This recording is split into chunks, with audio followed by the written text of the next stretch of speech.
And welcome back. More importantly, hope everybody's having a great day, and welcome back to the channel.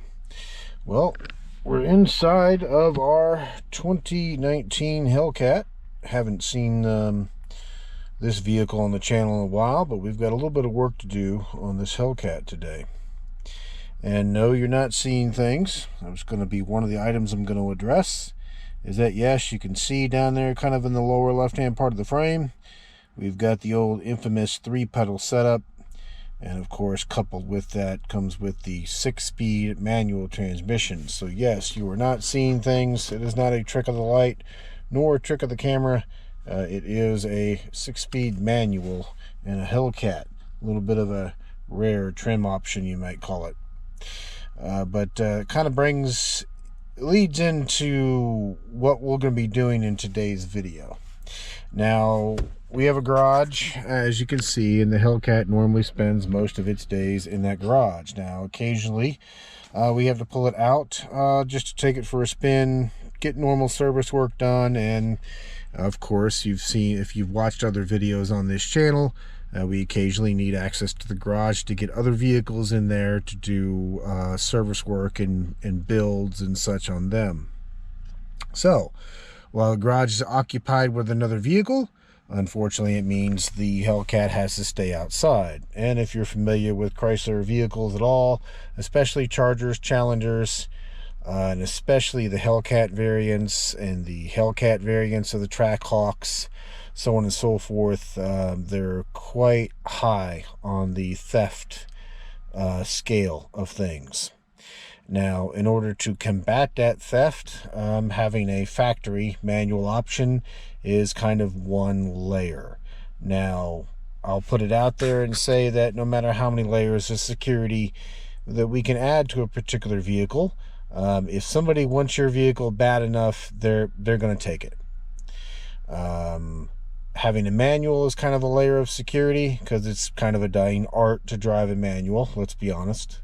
However, it also gives us kind of a negative, meaning it's exceptionally easy to put this particular vehicle in neutral and just kind of roll away with it. The automatic versions of a Hellcat, if you're familiar with them, the neutral release lever, you can actually get a little blocking plate that blocks access, or at least slows down access to that neutral release lever before you can just pull it and kind of roll with it. Unfortunately, manual, just being the nature of the beast, all you got to do is just step in on that pedal. Most of the time, not even step on the pedal, especially with the engine off, and I can just kind of reach up in here and just pop this thing in the neutral whenever needed. So you got your automatic guys got a leg up there in the sense that you can put that blocking plate in. Not really much that we can do here. Now, what we can do, though, however, is add in some additional layers of security, so that way when we're out and about in our Hellcat, or when the Hellcat's not resting comfortably in the garage, then we can at least we can't necessarily prevent the vehicle from being stolen. Because again, if somebody wants it bad enough, then at least in this particular vehicle's case, all they've got to do is pop it in the neutral, push roll it out of wherever location that they're in, or just push it up onto a flatbed and drive off with it, and then they can take it remotely at their leisure and kind of pick it all apart from there. But what we can do is add in some additional layers, hopefully to delay the theft long enough so that other actions can be taken, and or maybe make it frustrating enough that the person just kind of gives up and says, you know what, it's not worth the time. Because again, if you're going to steal a vehicle, generally they're looking to do it quick, kind of a smash and grab, in and out within, probably 30 seconds or less, maybe a minute at most, and then go about their day. Anything longer than that, they start, you don't want to, you're going to start drawing attention to yourself, and that's kind of what we're looking to do. We want to kind of delay things as much as possible. That way, again, it becomes hopefully more of a deterrent and say, you know what, it's not worth somebody's time. Now, with that being said, I have looked at several security options that are available for a Hellcat. and I'm going to go with 2 products put up by JDi. So shout out to my fellow North Carolina residents here. JDi is a company in North Carolina. And if you've seen other videos on my channel, you can tell from the license plates, and I think I've mentioned before that I'm also in North Carolina myself. But JDi makes 2 products that we're going to install. The first one we're going to install today. The next one will be in the following video. But the first one is what is called Ghost Power. And what that is, it's kind of an upgraded, a little bit more tech version of a mod that I've seen online, in which individuals are wiring in disable mechanisms into the start button. Meaning, even if somebody is able to somehow clone your key, clone the proximity, whatever the case may be, and gain access to the vehicle, and maybe even cut a key of their own, then they won't be able to start, because the start button, stop button, actually won't work at all. It won't power up, it won't do anything, it'll just sit there like a brick. And one popular method for doing that is that a lot of individuals are just kind of cutting into the positive 12-volt feed into the start button and wiring in a relay that then works off of an RF type fob or a remote type fob, very similar to the a car fob. Now, with that said, it works, but if you know me on this channel, one thing I do not like doing, if at all possible, if I can 100% prevent it, is hacking into an existing factory harness to wire in an option. Well, that's where Ghost Power comes into play. So just to kind of show you the box here, and what this is a system that we can install that will work in line with the start button, but it will give us the ability to disable and enable that start button. And it uses a set of fobs in order to do that. Slightly different fobs than what you're thinking for what's kind of going online for enabling and disabling that little kind of relay box that a lot of individuals are getting from Amazon. But the nice thing about the Ghost Power setup from JDi is that this will plug into all the factory harnesses and use the factory connectors. So if you're like me and you don't like splicing in various items into your wiring harness, this will just kind of, it's basically plug and play, for lack of another way of saying it.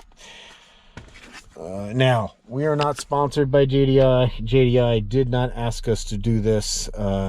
If I was sponsored by it, I would have mentioned it at the beginning of the video, but I just want to put that out there, that what you see here are the products that we purchased with our own money and we'll be using, and that way we can give you a nice, honest review. Not that I wouldn't give you an honest review if it was sponsored, because I'll be honest with you, if anyone ever sponsors anything on this channel, I'm going to give you my honest review of it, even if they do pay me.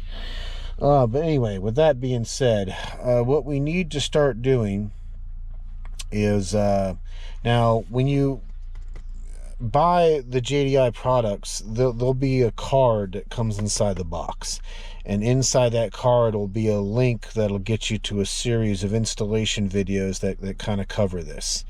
Now, they've asked us to kind of keep that hush-hush and to not share that and to respect that. I'm not going to share that. You can get access to those URLs upon purchasing the product, and like I said, inside the box will be a little printed card that's got the address on it that you need. I'm just going to show you the way I'm doing the install here, because we've got kind of an odd setup here. Factory wise and electrically wise, it should all work exactly the same. The only difference is here, obviously, we've got a manual shifter in our center console instead of an automatic shifter. But other than that, the process should be relatively close. So with that being said, the first thing that we need to do is we need to get access to the wiring that's behind the start stop button, and we just need to pop our bezel trim away from our radio. I've got a trim tool here. I've got a trim tool kit here that I'm just going to use to kind of work on and gingerly get this trim popped out. and then we're going to work on getting this center section here out. Now in their video, since they have an automatic, you know, they kind of go through the process of showing you at least how to disengage this center console enough to get kind of slack in there, because we need to get access into some power wiring. We're going to tap a couple of things. We're going to tap some existing power ports that come into this console, and we just need access to do it. Now, kind of looking at the way our trim is set up, we may not have to go as far as removing. There'll be a couple of screws, at least in their example, and there's a couple bolts in the very back bottom corner here, and what they did was just kind of remove everything enough to slide the console back and up to gain access to what they needed. But this trim piece, it's normally pretty cavernous underneath the center consoles when you get the center trim pieces out.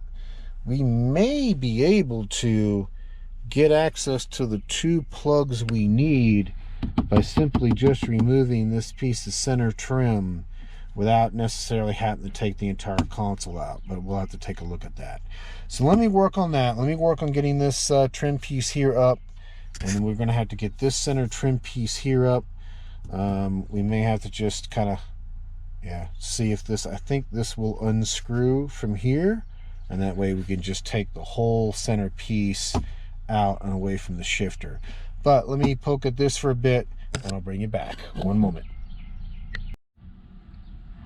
And welcome back. Well, per the instructions, we did disconnect the battery, so that's the first thing we've done. The battery is disconnected, so everything is dead at this point. And we're just in the process of popping this bezel trim loose. And this is the trim tool that I found works the most efficient.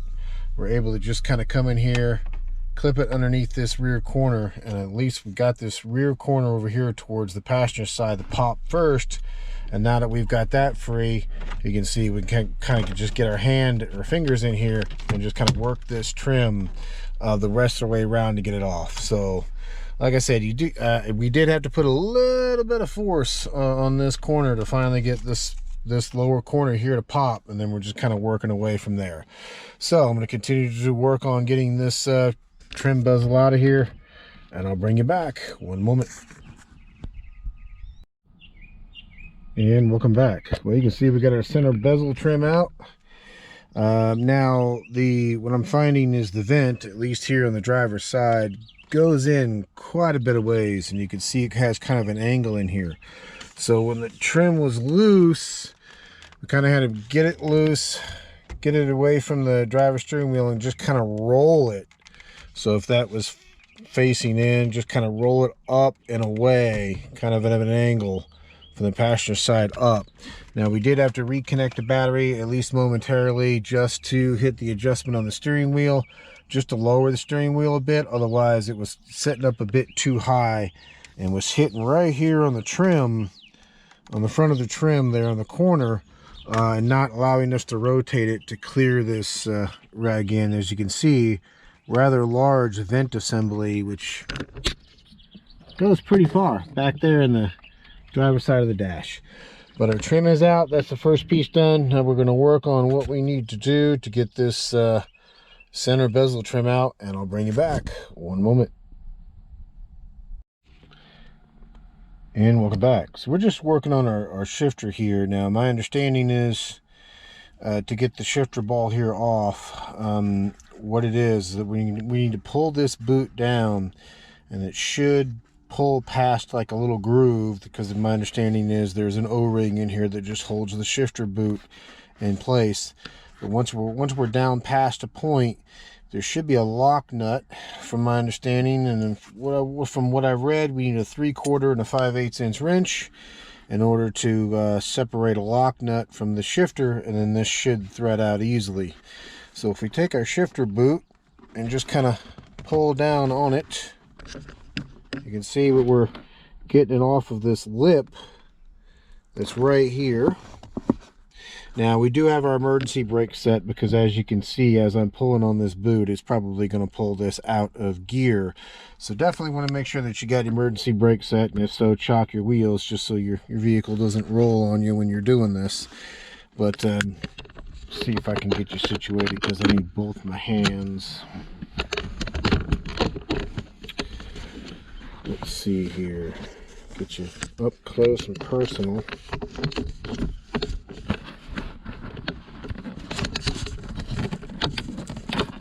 There we go. So we're down a bit, and then if we keep going, we'll expose what we're looking for, which there's the lock nut. You can see there is kind of on the rusty, a little bit on the rusty side of it. And we should be able to hold that lock nut in place with, it looks like probably our 3/4, and then take our 5/8 on the flats of this shifter here in order to get this to then break free. So let me get to work on getting this shifter boot pulled down here a bit more, and I'll bring you back. One moment. And welcome back. So we got our jam nut broken loose, and as you can see, obviously we got our shifter off. Now, what I watched another video where I got the 3/4 and the 5/8 references from. The 3/4 works okay for the jam nut in our case, but for the shifter knob, it actually was a lot better fit to use a 16mm wrench on these flats, and it fit it nice and snug. I did take a Sharpie and kind of mark, you know, the thread at the very bottom. This jam nut is almost at the very bottom. There's maybe 2 threads before it bottoms out completely. But what I'm going to do, just to make removing this trim a bit easier, I'm just going to go ahead and unthread this entire jam nut and just place it off to the side. There we go. And now I can go back and start looking at this trim piece and see what it's going to take to get this trim out. If it's anything like the dash bezel, it looks like it's just strictly kind of clips only type setup. So let me poke at this for a bit, and I'll bring you back. One moment. And welcome back. So you can see we got our trim out. Yeah, it's just all clips once you have that shifter ball removed. I found it easier just to grab the kind of the lip that goes around the rear cup holders and just kind of give it a little bit of a pull and get the back to break free, and then just kind of work the sides of it all around. Now just be careful, you've got your main electrical connector, as you can see there, for all of our climate and radio controls and SRT goodness. We just want to disconnect that one so we can get this out of our way.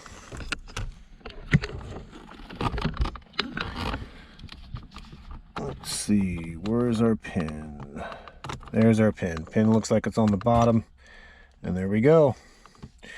We can now take this trim piece, all one unit, set it back here with our cluster bezel trim piece. We can kind of see what we're dealing with here. Yeah, yeah, it looks like we're gonna have to slide the center console back. I was hoping we could get to it, but we can't. Down in here, you can see that bottom of that port, that little switched power port. We need access to that plug, and it looks like, yeah, we're gonna have to get back there to do that. I have a tool, an aftermarket tool that actually will slip in place inside these barrels and kind of release the clips and allow you to pull that out in one piece, but it kind of stretches the fitment a little bit in order to do that, and I'd rather not stretch those bores out to pull it off. So yeah, so going with the Ghost Power instructions, you can see that we've got the Phillips screw here, and we've got another Phillips screw here. We're going to have to take those out. And then on each side here, which means I'm going to have to, may have to hook the battery back up because the driver's seat is powered seat. We need to get access to the little doors here on the sides in order to get the bolts out, and then we can just kind of slide this center column backwards. The passenger seat, no biggie, it's manual, it's not powered. But the driver's seat, yeah, we're gonna have to reconnect the battery just for a bit. It shouldn't bother anything with this disconnected, because we're not going to power up the vehicle or attempt to start it, and even then it would just complain that you know, it didn't have its AC controls. So no harm, no foul. So let me get to work on that. Let me get these two Phillips screws out, manipulate these seats, and get these rear bolts out, and then we should be able to slide this thing backwards enough to get to the plugs that we need. Yeah, even the cup holder. I mean, we could probably pop the cup holder out of here, maybe. Yeah, it doesn't look like the cup holder comes out through the top. I was thinking if we could get the cup holder out, we could at least gain access to this plug.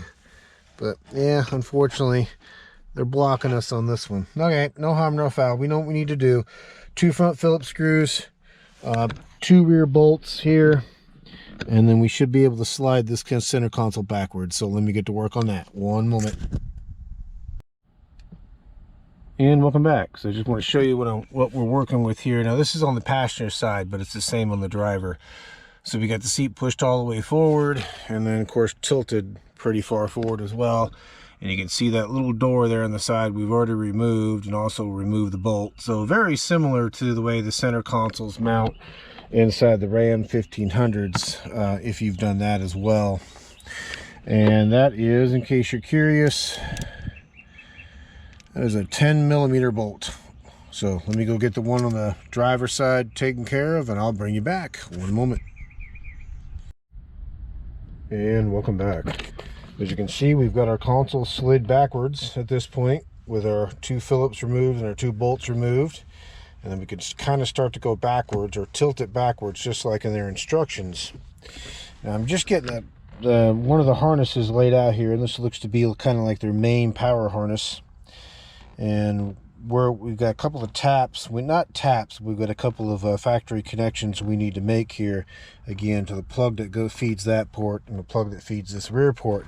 Now one of these plugs, per their instructions, and I'm going to see if it remains the same on this particular model or not, but one of these plugs we got to make a slight modification to. We kind of have to remove a little bit of a kind of a side guide pin in order to get it to fit their harness. But the other plug, from their instructions, it looks like you don't have to.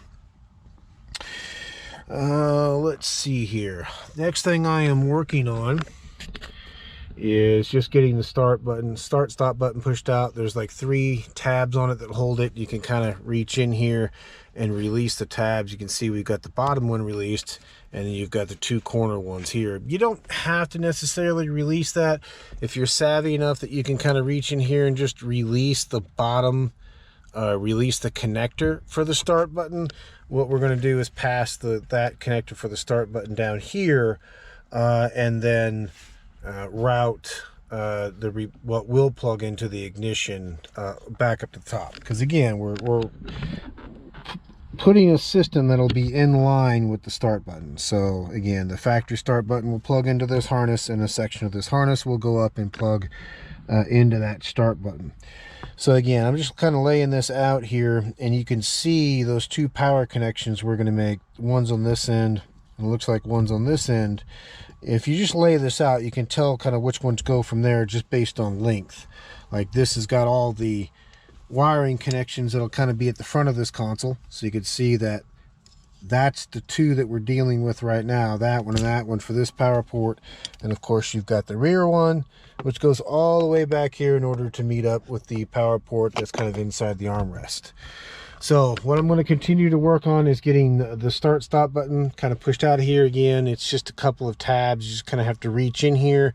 But like I said, if you're savvy enough, and you know, and you can just kind of manipulate your flanges, your fingers in there to get that connector off, you could probably just leave that button in place. But it is easier, because like if you can get this out, because then you can kind of just manipulate it and turn it in order to get better access to that connector. So let me work on getting the start stop button out of here and getting the plugs and everything routed, and I'll bring you back. One moment. And welcome back. So to kind of show you what I meant here, when you have the tabs released, and you can see them there, you got one big tab there at the bottom, and you've got your tab there at the side, a little bit skinnier, and you got one right here on the opposite side. But once you've got it loose, you can see that you can get in there and just rotate the switch around, and it gets you access. And what you can see is that rear connector right there. So just want to show you that one. I'm going to get that disconnected and I'll bring you back. One moment. And welcome back. So I just want to show you what I'm doing with the console here. I'm finding it easier just to grab it from the back and just kind of push it all the way up. And that allows us to get underneath to gain access to the plug we're looking for, which is that one right there in the rear of the console. So I'm going to work on getting that plug out and I'll bring you back. One moment.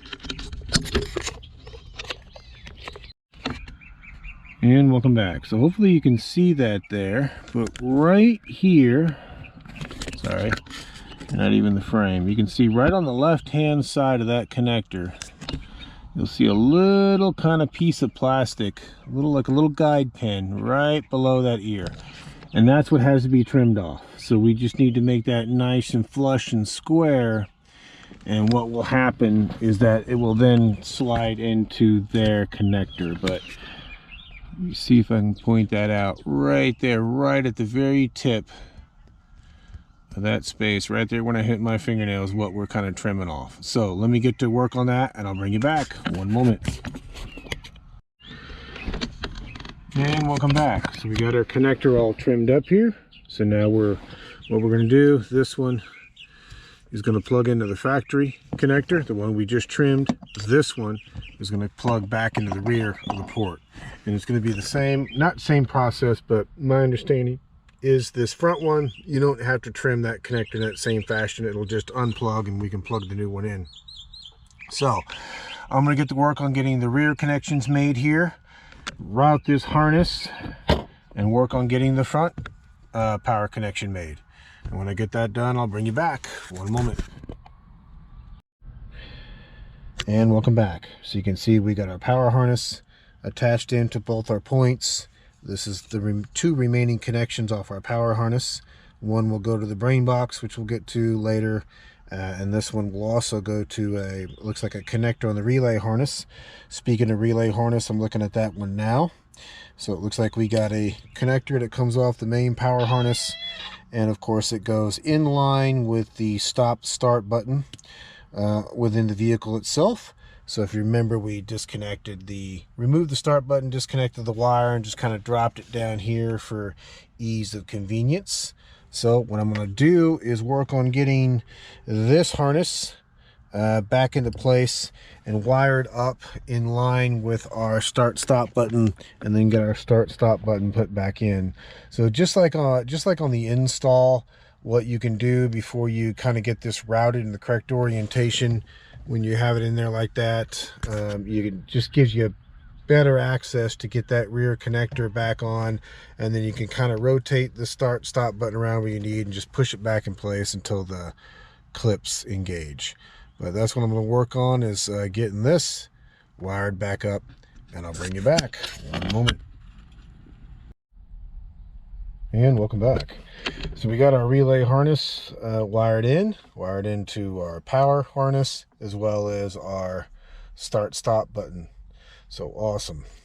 Now I went ahead and ran our antenna pickup, and what the antenna pickup for is going to be for what you'll see here when we do some testing, as far as how the system knows to disable or enable that start button. As I may have mentioned earlier, it's very similar to a fob type setup. Let's just put it that way. And that's that 2-wire connector you see right there. They give you plenty of length on that pickup that you can actually kind of mount it anywhere you want. They give you several guidelines on the website as far as just like any other type of antenna / pickup, making sure that you don't have it mounted too close to metal, things of that nature. So I've kind of got a spot picked out, and I've got it run, and we're going to give it a shot here. It should pick up fine based on where I've put it. I'm obviously not gonna, I don't want that particular section on the video, but Suffice to say, it should work fine because it's just surrounded by plastic right now. Again, not that I think showing where I have my spot picked out for my antenna is a huge deal because you're seeing the install after all, but again, just to let you know, there is a pickup. It's got to be positioned, and it has to be wired into the main brain box that you see here. So I'm going to get this one plugged in next. What we're kind of left with is the main harness connection there that you see, and of course our pickup connection, which is the 2-wire one there on that end. And then we'll get that one plugged in. Now, as far as where to mount and kind of secure all of this, it looks like it's a nice big cavernous area back here underneath, kind of directly behind where the climate button sits. So if you're looking at the console and you go straight back this way, you may even be able to see, if I get you some shop light in here, the big old square hole within the center console that goes straight through and comes back there where you kind of see the yellow connector. There's, like I said, there's a big old kind of cavernous area back there. It looks like we can just kind of get everything bundled up here, put one zip tie on it just to kind of secure our wiring harnesses, and then we can just kind of fold it in here and just let it sit. Or at least that's where I'm going to go with it for now. Unfortunately, the wiring is not quite long enough coming off the start stop push button. I would have liked to be able to maybe just kind of just tuck this relay down in here, because it would put it far enough away from the shifter. Like I said, plus you have a nice cavernous area within here as well. But either way, I think it'll still work out fine there. So that's what I'm going to do. I am going to work on getting that main harness connection made, that connection made for our pickup, and then I'll kind of slide everything back in place, and we'll do some testing prior to putting our old bolts back in. So one moment. And welcome back. And yes, you can see that we have our relay harness back out of our vehicle. Truth be told, this is actually a few days later than the previous part of this clip. What you're seeing here is an updated, revised, or aka newer relay harness. When we did some testing to wrap up the previous part of the install of this Ghost Power system, we ran into some issues. So I sent JDi an email on it, described what was happening, and within 20 minutes they responded and said, we're sending you a replacement relay harness, because they've seen the issue before. So this relay harness plugs up the exact same way as the old harness. You got this one, which plugs into your power harness, which is this plug here. Of course, you've got your connection that goes to your ignition button, and that goes to the factory plug that the start stop or ignition button used to plug into. But they've also updated this harness to be able to give you this, and you'll see an extra connection here with an extra switch off to the side. What this does is, in their words, it puts the system into valet mode. Now, unless they've changed the software, that should give you a second way to put this in valet mode, and I'll explain more about that when we actually do the testing. But there is a way, using the cards they give you, to enable and disable the system via the normal method. If you hold the card in place for X number of seconds, it also puts it into valet mode. But this is more of a physical ability to put the system into valet mode and or disconnected state, I guess you could call it. Now, this, as with any type of kill switch that you might wire in, they give you a nice length of wire on this particular switch. You just want to make sure that you do a good job of hiding that. You don't want to obviously put that type of valet / disable switch anywhere, I would think anywhere, you know, underneath the kick panel, the steering wheel, or the glove box, or any place that would normally be opened and or have a panel removed in order for someone to then try to steal your vehicle. Because if somebody sees obviously a switch just dangling there, even though it's wrapped in the same factory tape, if they just see a random switch just kind of dangling behind a panel, then obviously they're going to put two and two together and figure out this, you know, this is why the start button isn't working. Now, they told me in their email that you don't have to install this, so you could just depress this clip, remove this switch entirely, and not even worry about it. To be honest with you, what I may do is I may keep it on there and just do a pretty good job of hiding it. In other words, not make it easy to gain access to, and that way in the event that we ever have to put it in for long-term service work or just any type of work in general in which we know that we want to disable the disable feature, then that way we can just gain access to it and turn it off until we're ready to put it back into service again. So I'm going to work on getting this relay harness back in, and I'll bring you back. One moment. So just to show you again that we've got our new relay harness attached in, hooked up to our start button, and of course we've got our main brain box, as you can see here, with its connections, two connections made, one for our pickup, one coming off of our power harness. And I just put a couple zip ties in here just to kind of hold the harness together. But down in there, and let me get you some shop light.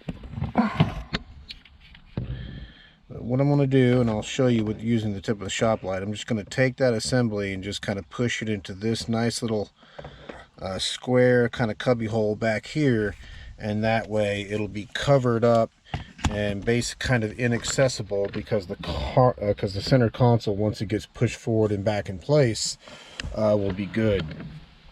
This is the switch I showed you earlier. Again, the manual valet mode and or disable switch, however you want to call it, for the system. In case we need to utilize that, like I said, I will run this to an alternate location, and it'll just be there. It won't easily be accessible, but we'll be able to access it in the event that we need to put it into you know, extended valet mode, and or just disable the system for an extended period of time. But let me work on getting this brain box, relay, and wiring harness kind of down inside this area. We'll get the console pushed back in place, and then we'll come back and do a bit of testing. So one moment. And welcome back. Well, you can see we're inside our vehicle. We got our center console slid back forward. The nice thing about having the wiring in that little cubby hole, as you can see, once you slide the console forward, it makes it extremely difficult to get back to that box and relay, as well as even the connector for the start stop. Yeah, you can still get to the connector that plugs into the button itself, but as far as getting back to the actual factory button, it's now routed kind of underneath and behind this console.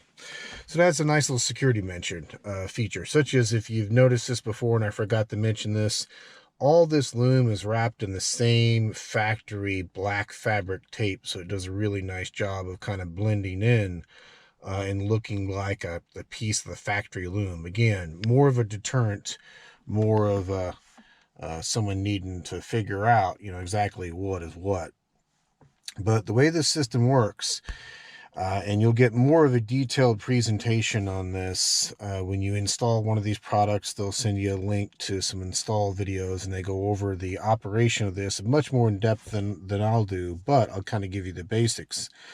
If you've been in IT, especially IT, or any kind of large building in which they have keyless entry, or what they call badge security, you'll be familiar with these. Now, you get this in the box, as well as some key fob versions of this, and you can also order extra key ring fobs at the time of purchase, and they'll program these cards to your brain box for you before you ship it. Now, per the manufacturer, these are encrypted. Which is why it's a little bit better if you get your extra fobs as part of your order. If not, they've got a process you can follow to get more cards after the fact or more fobs after the fact. Again, these are encrypted per the manufacturer. But what we've done, we've reattached our battery. Now, per their instructions, they say that this may not necessarily work correctly the first time you apply power to the vehicle, and if you go to badge in and unlock access to the start stop button, if it doesn't work right away, disconnect the battery and reconnect the battery. But we're going to give it a shot here. So what I'm going to do is, we're sitting inside the vehicle right now, and I've got the key fob in my pocket, and you can see start stop button isn't working at all. It's dead. But I'm going to scan my fob across where we've hidden our pickup. Hopefully you heard that double beep there. And now you can see our button now works. I'm just going to go to run here, and we're going to shut it off. I don't think you have to simulate the driver's door opening, but I'm going to do it anyway just to show you. So we shut it off. We've exited the vehicle. Now we're going to sit here and wait and give it a couple of seconds, and then we should hear another set of double beeps. And what that will be is this system basically rearming itself and once again turning off access to the start stop button. So it'll be a few seconds here. I think it's about 30 seconds, 35 seconds. There we go. Hopefully you heard that. So not quite 30 seconds. So you heard that beep, and hopefully you heard that relay click. So now, even though I still got the key fob in my pocket, you'll see start stop button is dead once again. But if we come in and badge in, you heard our double beep, and now once again we've got access to our start button. I'll just go ahead and shut that off. I am curious though. I'm not going to I don't think I have to open up the driver's door. Let's just test it here real quick and see if it'll turn that off on its own. I'll tell you what. Let's just go ahead. I don't think I had to do it, but I'm going to open up the driver's door anyway. Simulate us exiting the vehicle.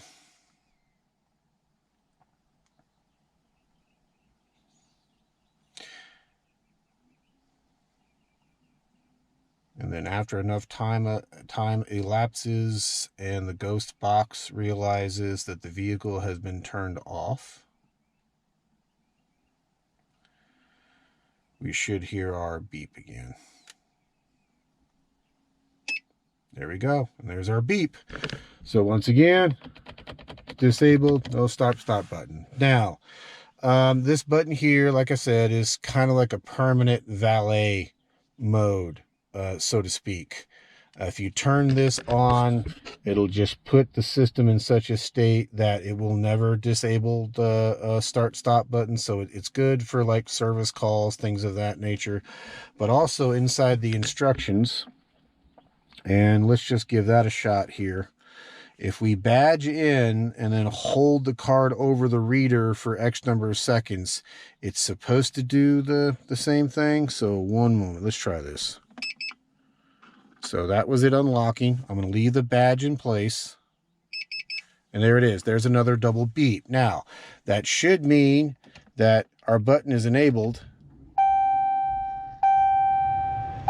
And we're just going to turn our button off. We're going to simulate exiting the vehicle. So now we're in valet mode, but we're in valet mode via the card and not the mechanical switch. So now it should mean that after we give it a little bit of time here, once everything goes to sleep, it should no longer disable the start stop button after a few moments here.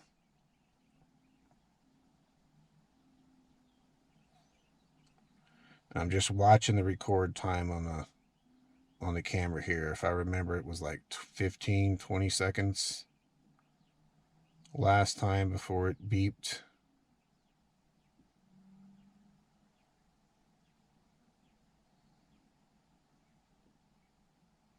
Okay, yep, and it's not disabling the button, so it's behaving as designed. And my understanding is, in order to reactivate the system so it re-disables the start-stop button, if we just badge again, there we go, we got our beep, and now our start-stop button is now dead again. So one more time, just to show you the system is back on. If we badge in, there's our double beep. Our ignition start-stop button is now working again. Again, we're just going to shut that off. Exit, acts like we're exiting the vehicle. Give it about 20 seconds here. And then we should get our beep letting us know that our start-stop button is now disabled again.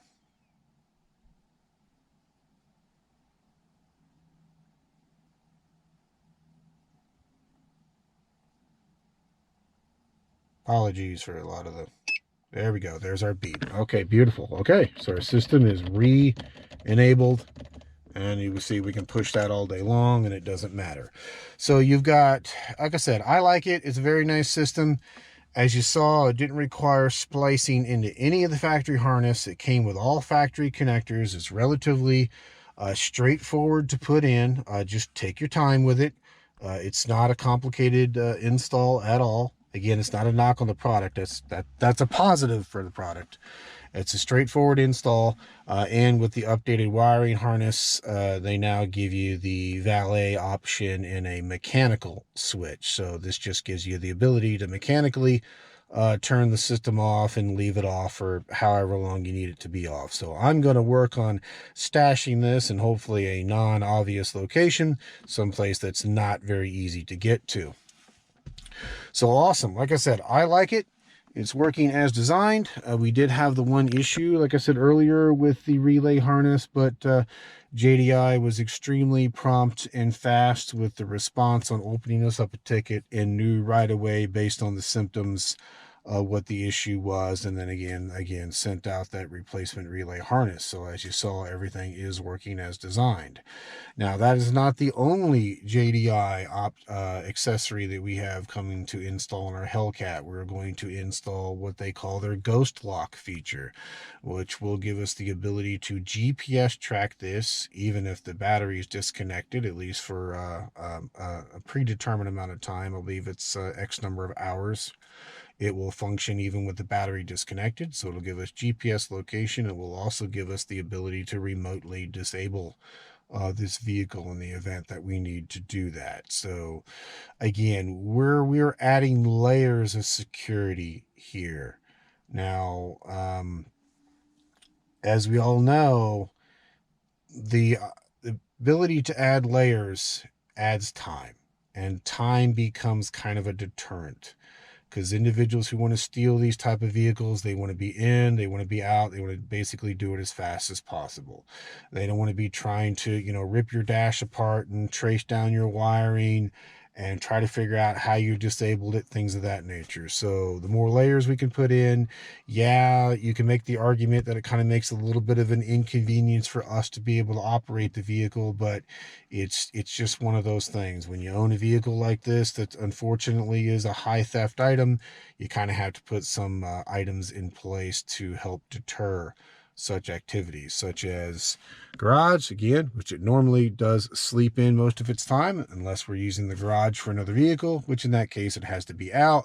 Or if we're just taking it out for a drive, then we wanted some reassurances that we would still have a vehicle when we came back out of wherever we were going.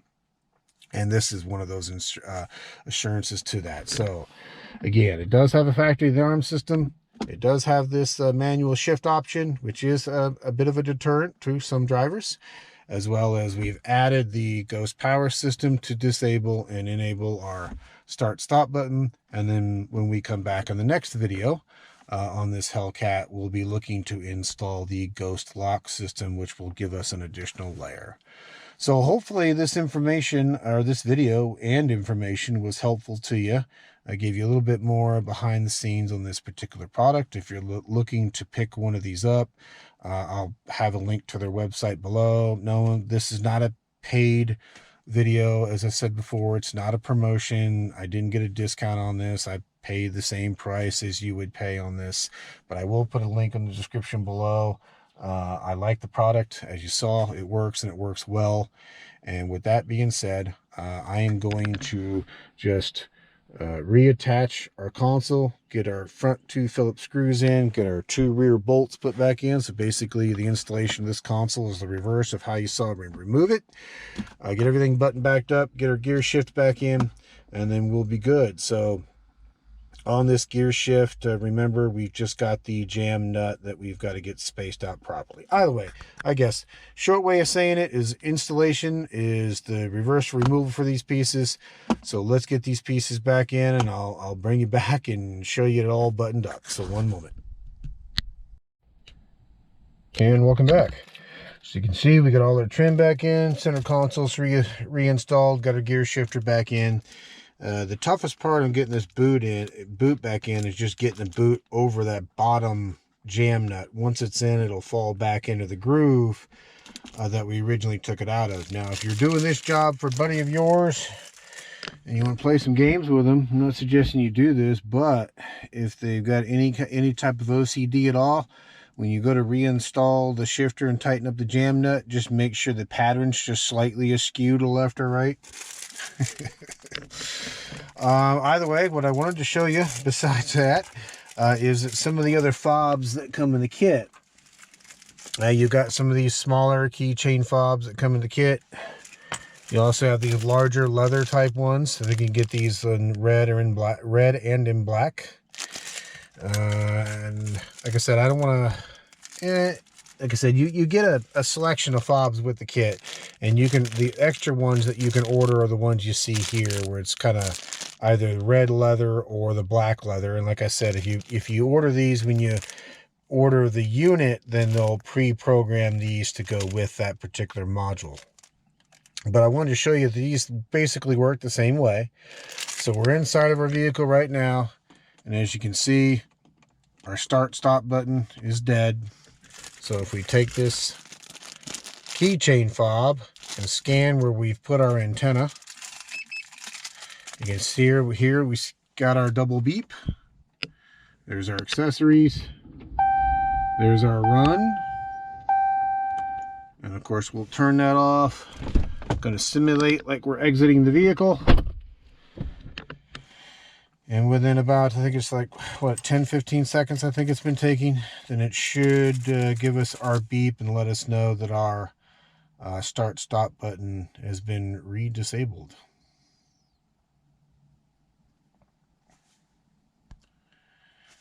We'll just give that a little bit here. Sorry for the dead air. We're just burning time, so to speak. There we go. There's our beep.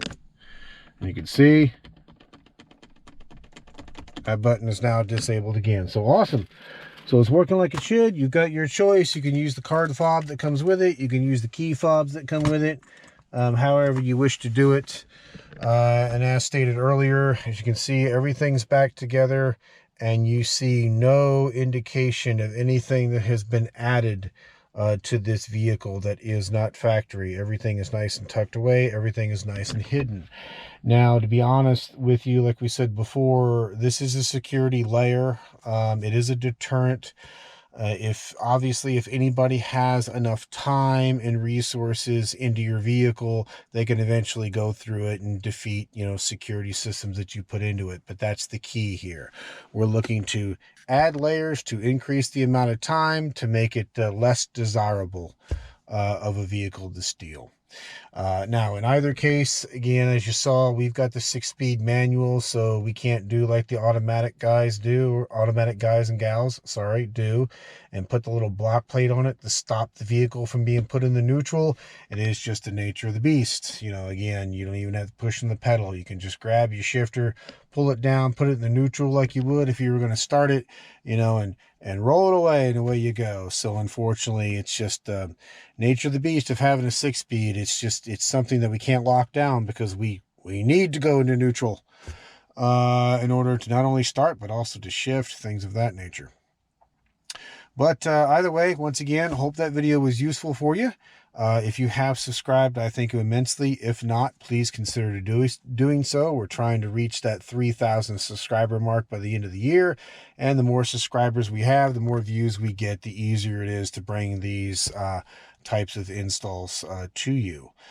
We do have one more item to add to this vehicle, and we'll be going over that install here when we get to doing that install. Which should be a little in a little bit here. We'll get to doing it, but commented on earlier, what we installed, this was considered ghost power. What we're going to install is considered ghost lock, and again, that'll give us the ability to not only GPS track the vehicle, but also the ability to remotely disable the vehicle if needed. And according to their instructions, it will still work at least for X number of hours, even if they disconnect the battery. So that'll be an awesome one. And with that being said, I will let you go. I thank everyone once again, and I'll bring you back for the next one. Thank you much. Bye.